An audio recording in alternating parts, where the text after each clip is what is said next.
Well, it is good to be back with everybody. If you're new, my name is Mark, and I'm actually the lead pastor here. And I have been I haven't given a message from the stage in about 4 months. I've been on sabbatical, and I'd love to tell you all about it. But we have a lot to do today, so I can't really spend a lot of time. But over the next couple of weeks and months, I will. And if you're also new, you just need to know this: I am not a Packer fan. I'm a Steeler fan, and that bumper was atrocious to me. Okay. Want to spit up in my mouth a little bit, to be real honest with you, but when the cat's away, the mice will play, I guess. That's what we do it. And hey, say a special welcome to our Oak Creek Franklin campus. Great story, guys. That was awesome. Actually, I was with you guys the first week I was back. Just love it. Love the stories that are going on here. And man, I'll just say this. The only thing I'll say is I missed you while I was gone. It's kind of weird when you have the job that I do, because you take a sabbatical and they're like, hey, you can't go to the Ridge for 3 months. It's just part of the, the process and all that stuff. And it's like, man, it's really hard, because if I wasn't doing what I was doing, I would go here. Okay. And so it's just, love you, miss you. And it's just really great to be back with everybody. Now, over the last year, our church has been in what we are calling a bold season. Our vision, and you hear it said all the time, is to bring the hope of Jesus into every home. And so our vision isn't to infuse people with religion.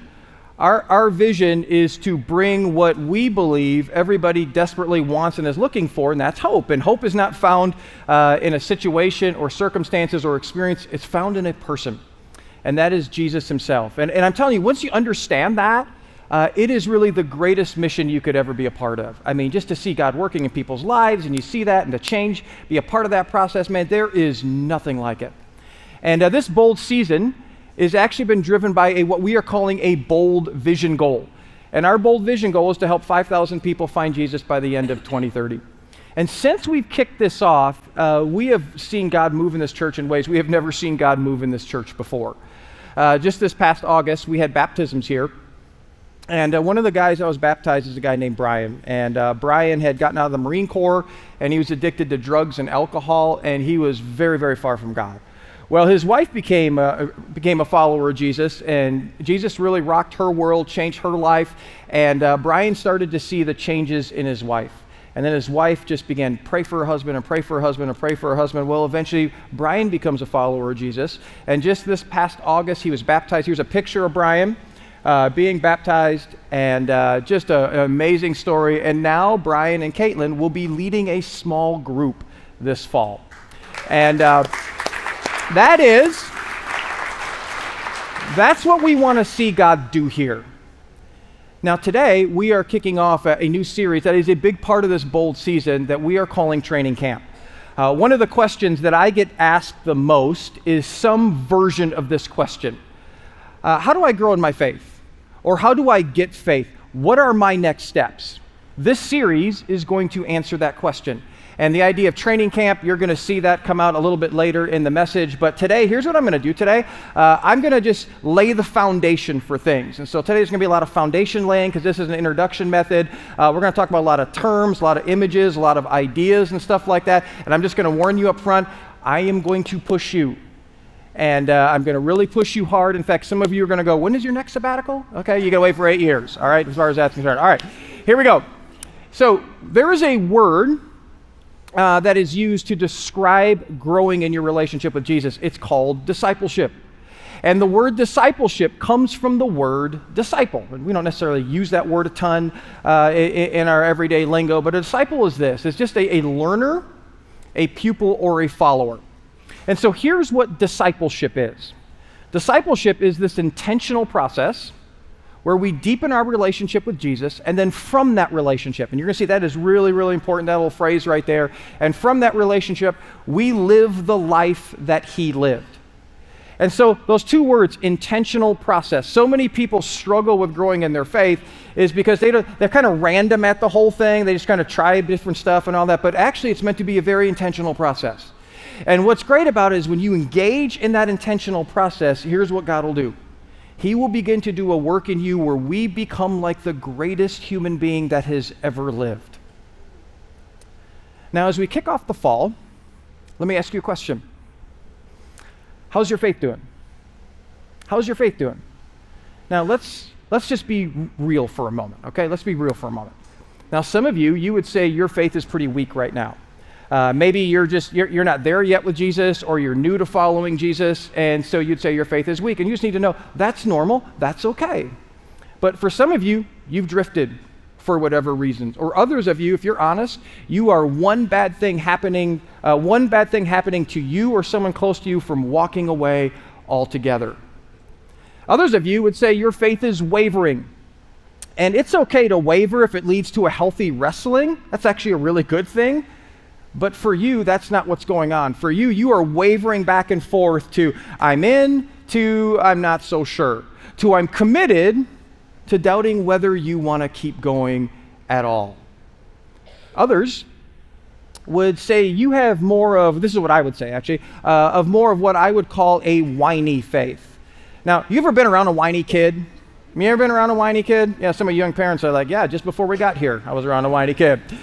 And and here's the thing about whining, about all whining. There is never selfless whining, okay? Whining at its core is selfishly driven.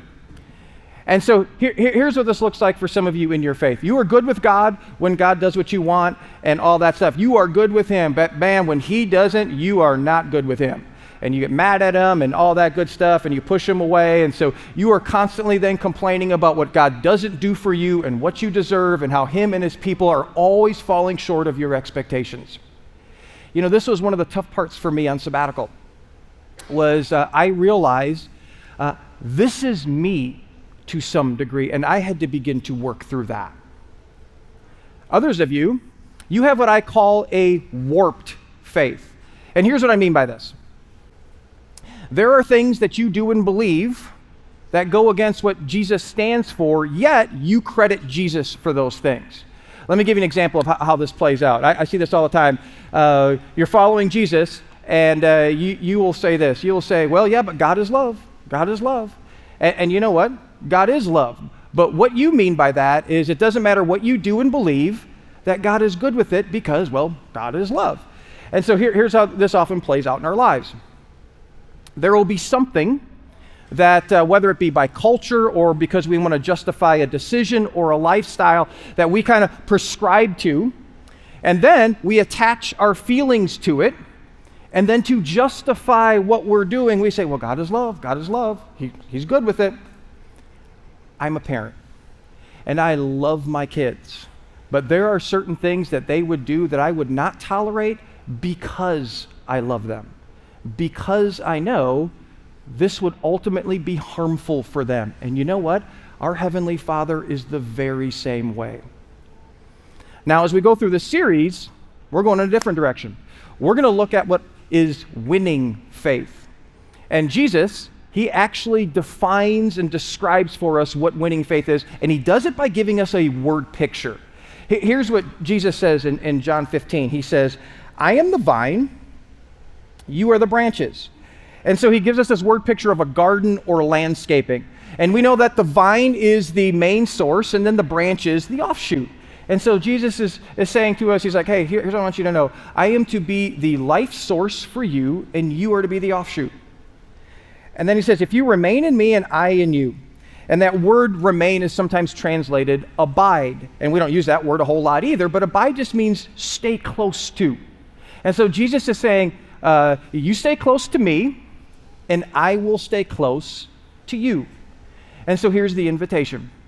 Jesus is saying, I want to be in a relationship with you where I am the life source, and you will live off of me as your life source. And when you do, you will begin to experience my presence, power, and you will begin to experience my promises actually being felt in your life. And He says, if you remain in me and I in you, you will bear much fruit. Apart from me, you can do nothing. Now let's lock onto this idea of bearing much fruit. Pastor Matt Chandler is a pastor in Texas. I love this quote. He says, you were made for the day, and the day was made for you.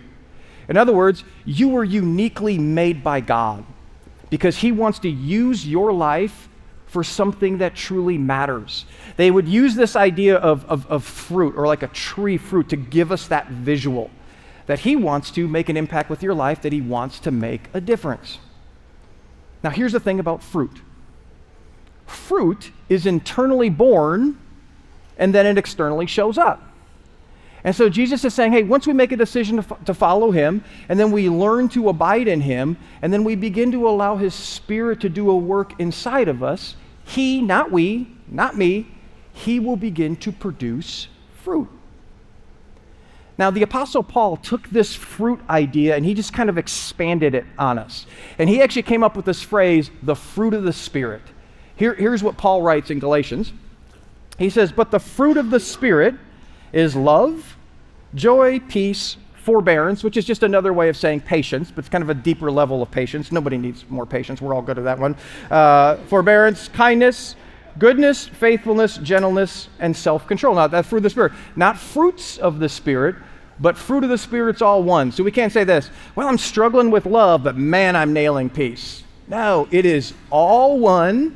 It's all the fruit of the Spirit. And so many times, and this is where we struggle, we try to manufacture these things in our life. But here's what we know. If you go to the grocery store to buy fruit, you don't go to the manufactured section to buy fruit. You go to what? The produce section. Because fruit is produced from the inside out. It can't be manufactured. You know, have you ever been around a tree and you're watching this tree and you go, that tree's trying to manufacture apples. Have you ever done that before? No, what happens is the branch abides in the tree, and what's in it, because of the abiding, comes out of it because it is already in it. You ever say something like this? You ever say like, I just want more patience. I guarantee you none of you said, I want more forbearance, okay? But you ever said, you know, I want more patience. And then you prayed, maybe even you prayed about it. And then you get in your car, and then you were dumb enough to go drive in a Walmart parking lot. You ever do that? I'm going to be real honest with you. Every time I drive through a Walmart parking lot, I feel like I lose a part of my soul, you know, and I don't have much left of it because of it. But you drive through the stinking Walmart parking lot, and then it's like, man, this patience isn't coming fast enough. Or, you know, you get anxious or stressed out, and it's like you're sitting in bed and you can't sleep. And you're like, okay. I've just got to muster up some peace. I just got to muster it up. And you're like, breathe. God, peace. Now, I don't know how it works for you, but the way the enemy fights against me is then all these what if scenarios in the future are kind of planted. Then you kind of just like, you play those through in your mind. And so for me, I've got to resist then from trying to escape all that, from trying to numb myself by grabbing my phone and then doom scrolling myself to death, so to speak. And here's what Jesus' point is. In those cases, and if you want to see the fruit born, you've got to learn to abide. And those are the things that actually keep you from abiding. And so what Jesus is saying, he says, when you get closer to me, I'm going to begin to do a work in you because I am in you. The idea is the closer you get to Jesus, the Jesus stuff will begin to spill out of you. And this is what a disciple does. This is what a follower does, and it happens through intentional discipleship. And it doesn't happen overnight, but it happens over time. And let me just say, we've been planning this series for 18 months, and you're going to see the stuff that follows. And one of the things I've been doing for the last 3 months, I have just been praying about this for me and my family and for our church, because this is what I want from all of us. I want you to know Jesus, not know about him. And I've been praying that you would experience a life that's not comfortable, that's not safe, but it's a life that would bear fruit. Because this is the life that Jesus invites us into, and I'm telling you, this is the life you want as well. But the question is, why do so many people not experience what Jesus is talking about? And like I said, this is, we're just going to be real honest as we kind of walk through this. Maybe for some of you, it's like, Mark, you're talking about that? I don't experience that, okay? And I've been in church for weeks or years or whatever it may be. Why is that? I have a theory, okay? And I didn't come up with this theory 3 months ago, just kind of all the years doing what I did. I have a theory. I've seen this time and time again. Here's why I think this is. I think so many people, they end up settling for just believing in Jesus. Now, you may go, well, Mark, Jesus talks about believing in him. The New Testament talks about believing in him, talks about believing in Jesus, being a believer, and that's all true. But the way they understood believing in something and the way we understand believing in something today they have very, very different meanings from each other. Let me just kind of walk down this path with you for a minute. Back then, if they would have said believing in, it was this idea of committing our whole heart and soul to something. So if they said, I believe in it meant I do that. And so if you talk to someone back then and they said, I believe broccoli is good for you, they were saying this, I'm eating broccoli. I'm eating broccoli. Now for us in our culture today, when someone says, I believe, it can just mean this, I agree. I agree. This past summer, my wife Donna and I, we went to Florida for a couple of weeks. And every time we say, people are like, you know that Florida, you should go in the winter. When it's hot, we go hotter. Okay, that's what our pattern is. And my wife, she loves seafood. And me, I can't stand the smell of that stuff and the taste of that stuff. How many of you are my people? Oak Creek Franklin, how many of you people? That's right. I wanted to say just like Jesus, but we know that Jesus eats fish, so I couldn't say that. Okay, so we'd be at a restaurant, and then when you go to a restaurant down there, it's like 95% of the stuff is seafood, you know? So I'm like, is there fish? And, you know, or is there chicken? Is there a burger? Is there something for me, you know? And so we'll be sitting in there, and then here's what a waiter or waitress will commonly say to me. They'll say this, well, we have stuff that doesn't taste like fish or smell like it. Now, here's the thing. Every time someone says that to me, here's what I'm thinking. If you have to hide it, that's a problem, okay? If you have the problem. And so, you know, they'll say it. I'm like, oh, laugh. And then I'll often get this. But it's good for you. But it's good for you. And here's the thing. I agree with that. But I'm still not touching that stinky stuff, if you know what I mean. You see, in our culture today, we can believe in something and not do anything with it. You see, we can believe in Jesus, but actually not end up following him, which is what he invites us to do. Now, there's a big difference between a believer and a disciple or follower, and a believer as I've just defined how we understand that today. Now, let me just give you a couple statements, and that, once again, I want you to be open. Are you bending towards the believer side or to the disciple side, okay? So here's a couple statements that can give you the filter if you're kind of in the believer side. Here's what a believer does. A believer picks and chooses based on what they like or don't like. And so it's like, man, I love what Jesus says about helping those in need. Man, sign me up for that. But man, I don't really care for that stuff about dating or sexual purity or forgiveness. I don't want anything to do with that. You see, you can believe, but not follow. Here's another one. A believer does the minimum required of them. And so the mindset is this. What's the minimum amount I need to do to stay in God's good graces and to keep him happy with me? And listen, if this is you, okay, you just need to know this. You don't really love God. Can you imagine if I went to my wife, Donna, and I said to her, baby, what is the minimum amount I need to do for you to make you happy with me and to keep you happy with me? Would you look at me and go, man, I want a marriage like that. No, you wouldn't. You see, you can believe, but actually not follow. Here's one more. A believer does not prioritize following Jesus. Now, how do you know what you prioritize? Easy, calendar and checkbook. Look at those two things and they tell the story, not your feelings. And so for many of us, you know, we go to church once in a while, but only when we have nothing else better to do. Outside of that, we take very, very few steps. You see, we can believe, but actually not follow, and the invitation of Jesus is to follow or to be a disciple. Now, here's the cool thing. A disciple is very different from that. Back then, what would happen is you'd have a student, and they would go find a rabbi, and they would go up to that rabbi, and they would say, hey, can I be your disciple? Can I follow you? And what they were saying is, I'm going to walk with you, I'm going to learn how you live, and what you do and say, I do. But Jesus, and this is one of the things I hope you just learn to love about Jesus, is that Jesus would come along and he would break cultural norms that were holding people back from God. Jesus did the approaching, and he would approach people and say, hey, by the way, follow me. Be my disciple. Walk with me. Learn how I live. What I say and do, you're going to do. And that was important because the life that Jesus lived is the life that we were created to live. And so here's what a disciple or a follower does. They give their entire life. They don't pick and choose.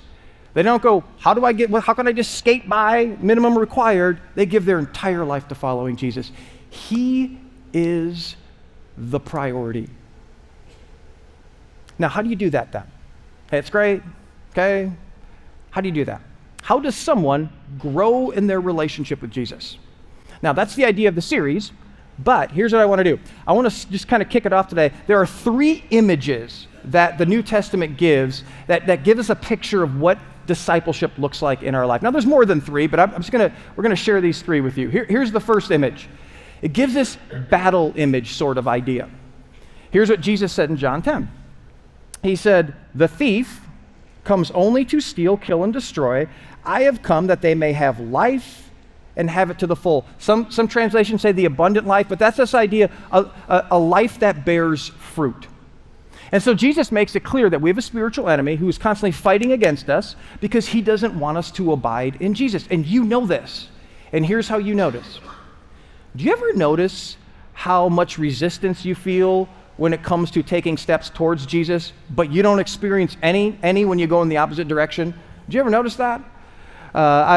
When I first became a Jesus follower, the church I was attending, they would be during the singing time, and everybody's singing, and then people would be raising their hands in the air during the song, and I'd be like, man, this church has a lot of questions, and it's always during the music time, and then people are raising their hand and never getting their answers, and so I'm just kind of watching that whole thing, and then so I finally asked someone, I said, I asked the pastor, I said, why is everybody like raising their hands during the music stuff? They have questions and no one's getting answers, kind of weird to me.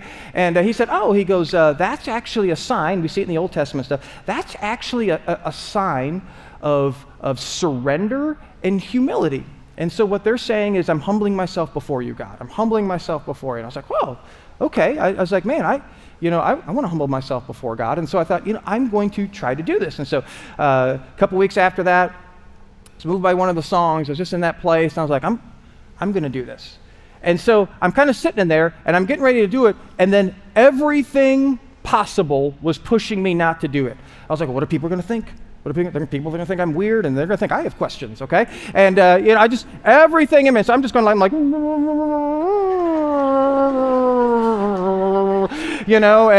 hope no one sees I'm weird or anything like that. I mean, it was just all this resistance. Last summer, I am at the University of Miami Hurricanes. That's where I graduated from college, number 4 ranked. They won again last night, just in case you're knowing. I'm at the University of Miami, University of Florida Gators in the swamp, okay? And so I'm sitting in a section, and me and the guy I was with, he wasn't a Hurricane guy, so it doesn't matter. I'm the only Hurricane fan there. And they start off right away, and they scored, and here's the thing. Here's the first thing I did. Yes! Yes! And I looked at them. I had no problem raising my hand in that setting. No problem, even though I was could potentially have gotten beat up. And I don't know if you notice this or not, but man, when it comes to just taking steps towards Jesus, going to church, reading your Bible, praying, giving, stepping into community, all that stuff. I mean, there's just resistance, going away, good. And Jesus makes it clear, it's because there's a battle going on. It's the kingdom of darkness versus the kingdom of light. Second image is the garden image. And we just talked about that in John 15. Jesus says, I am the vine, you are the branches. Not going to spend any time on that one. But here's this third one. It's this image of a person in training. Here's what the Apostle Paul writes to his young apprentice, Timothy. He says this, have nothing to do with godless myths and old wives' tales. Now, I can't even begin. Every time I read this, I think, man, this is so practical for us today. This is so important. And here's why. This is why some of you are wavering in your faith, or you have a warped sense of faith right now. You see, some of you spend so much time and you are listening and you are watching stuff. You are watching CNN, or you're watching Fox or TikTok or YouTube stuff, and your algorithms are shaping it all. And that stuff is just, you are being discipled by that stuff. You are being made in its image, and you don't even realize you're being made in its image. And so what ends up happening is you are attaching Jesus to those things, and then someone comes along like me or someone else, and we detach Jesus from those things, and it makes you mad. And so that's why Paul says, hey, instead of that, rather, train yourself to be godly. Notice, not try to be godly, train. Very different idea. And then he says, for physical training is of some value. Now, please hear me on this. I am not anti-get in shape. I work out 6 days a week, and I love it. It's a hobby of mine, and I do it because I want every area of my life to be better because of it. But I don't do it because I'm trying to escape the realities of aging. And here's why. Here's why. And for some of you, this is going to be the only part you get from the message. Here's why. Gravity wins. Okay? Gravity wins. You just need to know. I know you're going to do whatever you can to push against it. Here's again. It's going to soften and sag.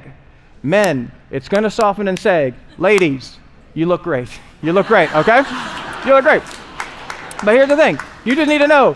You can tuck it, you can hide it, you can Botox it. I don't care what you do with it. Gravity is undefeated. And so what Paul is saying, he said, man, physical stuff, man, it's important, but it's not the most important. And then he says, but godliness has value for all things. In other words, as you grow your relationship with Jesus, here's the cool thing. It'll filter into every aspect of your life, and that includes physically. Holding promise for both the present life and the life to come. And so Paul is elevating our thinking by giving us perspective. And he's saying this, to deepen our relationship with Jesus is to engage in an interactive relationship where everything in our life we bring into it becomes eternal. You see, we try so hard to hold on to this life because we have bought into the lie that this life is the only life. And in doing so, we have shrunk our vision that what we can experience in this life because we're not open to living a life that is bigger than this life. So those are just some of the images. But here's what every one of those images has in common. They all take effort on our part. I've been really fascinated. Some Jesus followers, they're anti-work, anti-effort. And they'll say things, well, I was saved by grace, not by works. Yeah, that's true.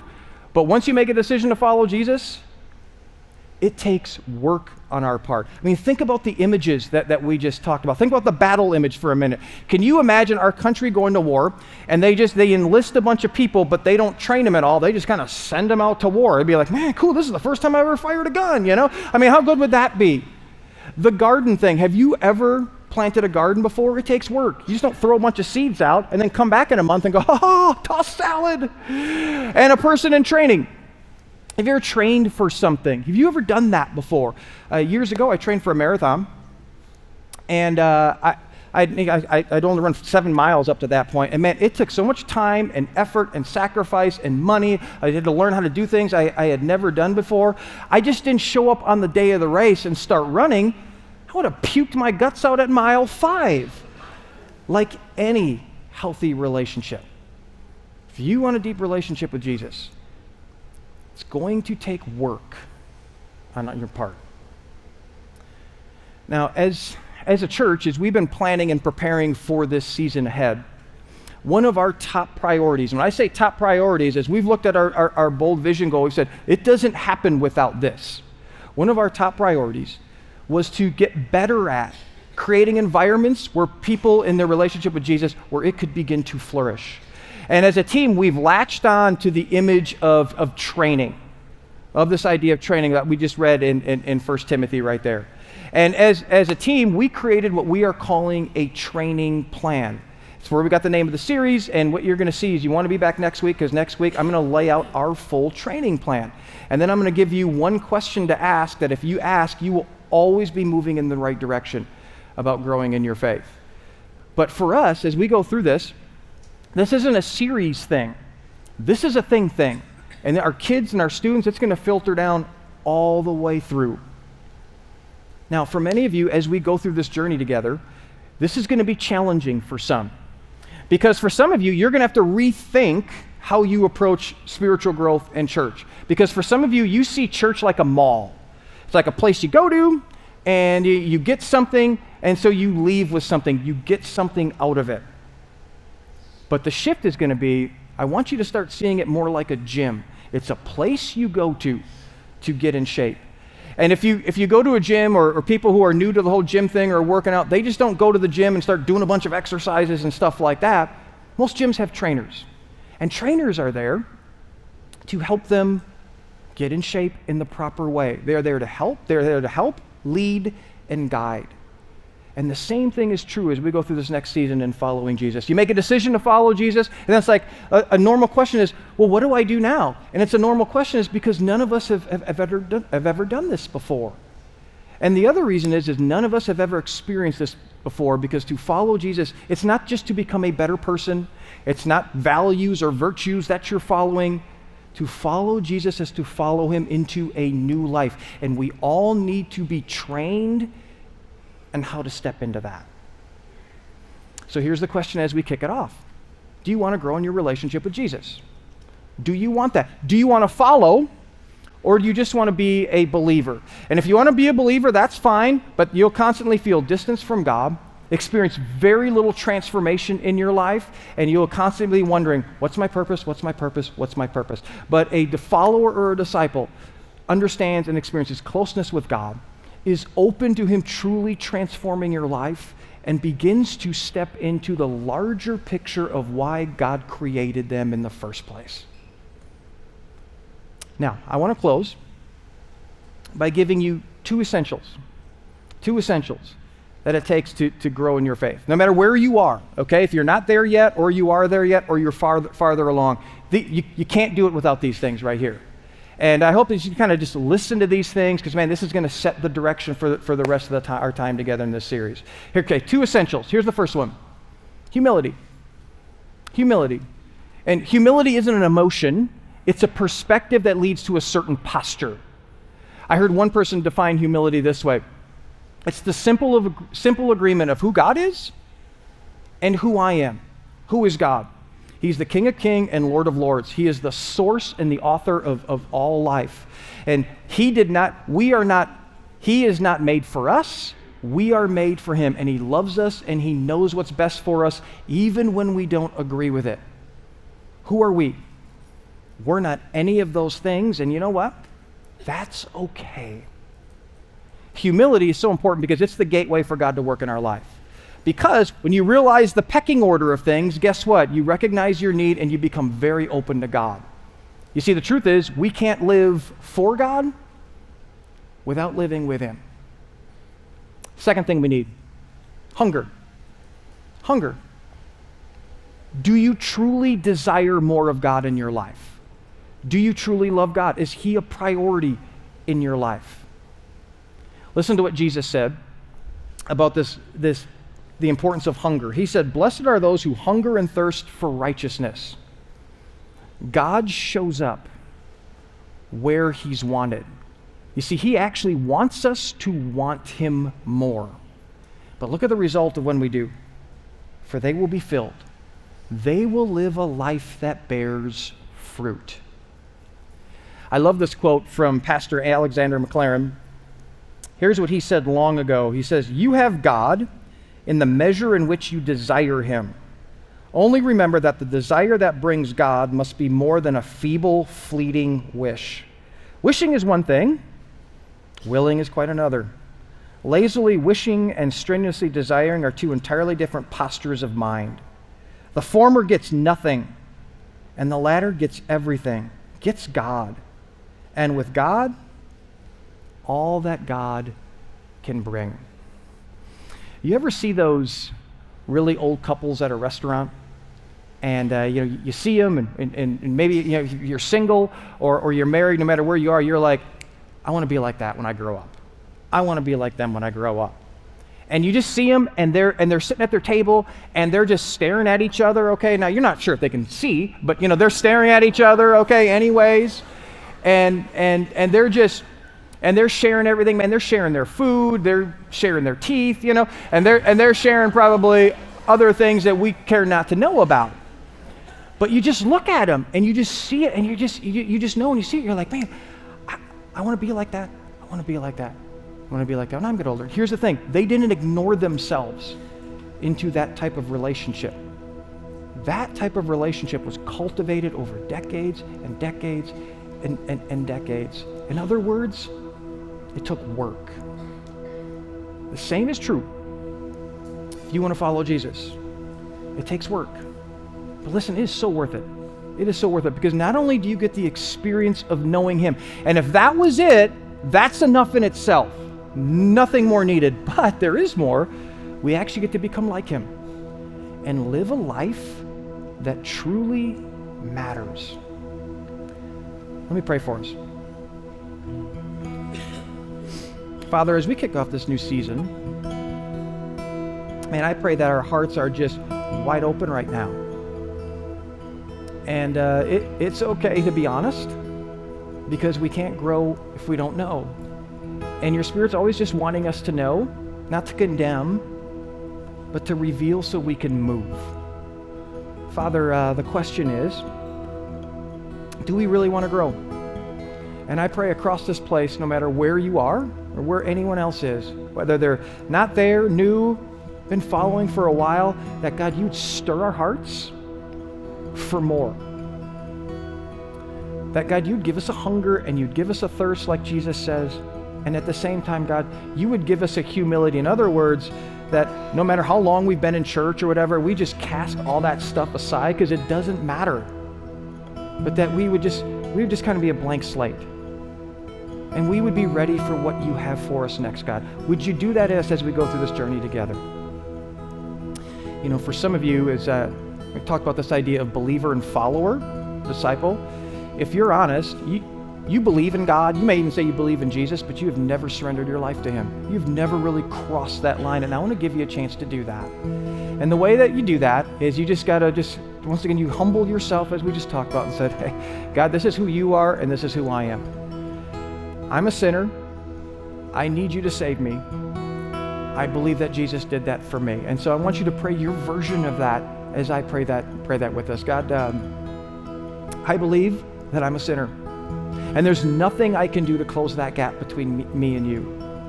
I believe that you sent Jesus, and Jesus died on the cross for my sins. And so what he did on the cross, somehow I believe it applies to me, that I get forgiveness from my sins. It restores me to you, but I know that he didn't stay dead, that he rose from the dead. Will you fill me with your Spirit, God, so that I might follow you?